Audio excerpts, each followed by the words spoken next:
I played a judge on Arrested Development. That was fun. I remember Ricardo Montalban said, "I do my best performance as in a car driving home." And I said, "Why didn't I use my gavel to get a fly or a bug?" And I didn't do it. And you think about these things. What could I have done? Why didn't I do? But you do what you can at the moment. But it was fun. Very creative show, Arrested Development. And there it is. Do you have people recognize you as Judge Kornzucker, in addition to all the other ways they recognize you? There's something about that name that rings a certain bell. Work it out. Going from something so comedic to something a lot more serious, I know that this is a very recent performance where you were in Hawaii Five-0 playing a Holocaust survivor. Yeah, now, this is so unusual for me, and yet there are these odd times that it goes back to playing something serious, like in the Death of a Salesman, like Mike Hammer, serious stuff. So these last couple of months, I'd been doing these very light stuff, kid shows, Gamer's Guide, very light, Superstore, very light, Kings of Comic Con,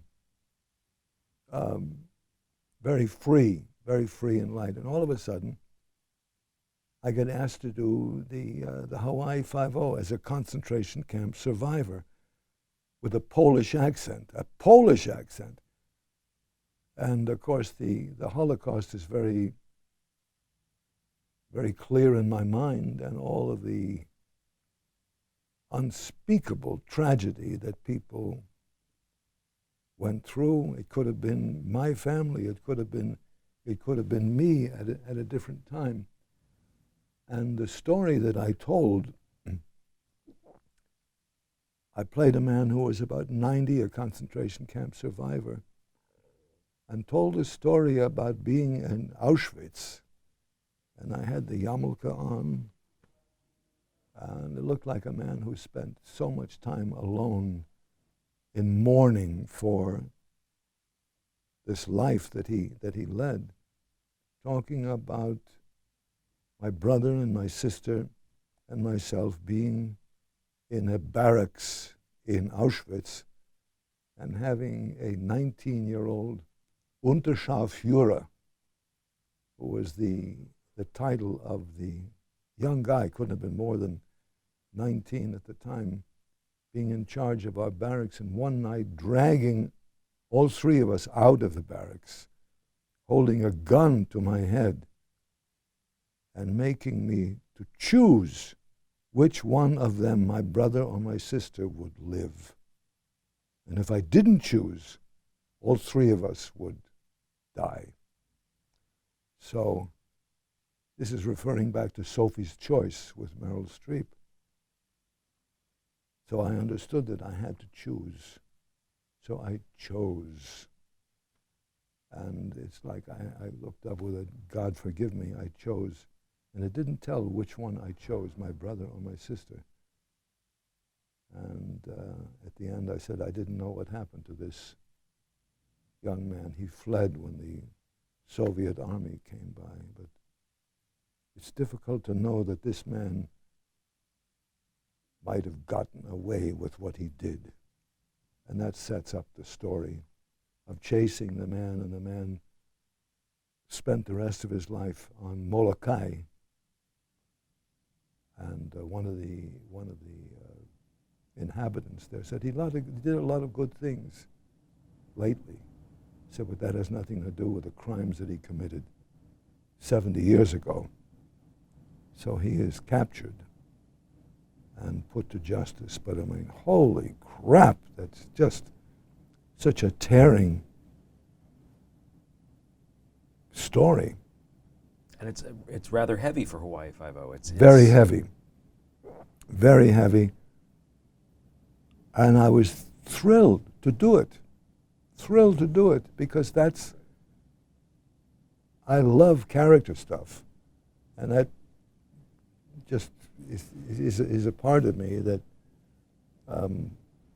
I love to do it. I don't know how many people can do that sort of stuff authentically.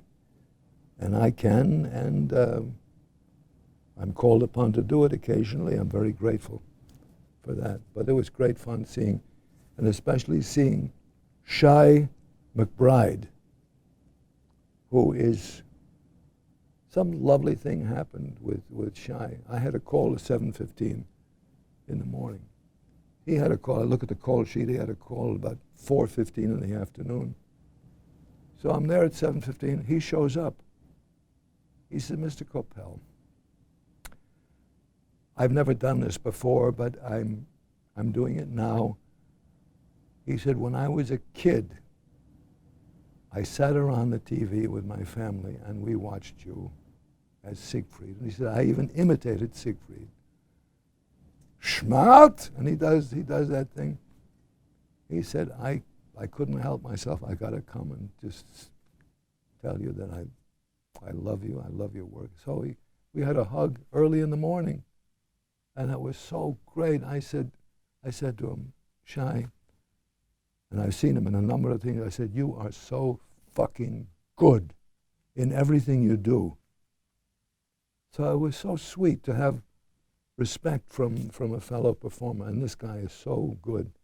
I saw there's a show called, a movie he was in, playing a prisoner who was coming on to a fellow prisoner. Hilarious. And everything he does is done just the way it should be done. He's only 55 years old. So that was very sweet. So the respect of your peers. Nice.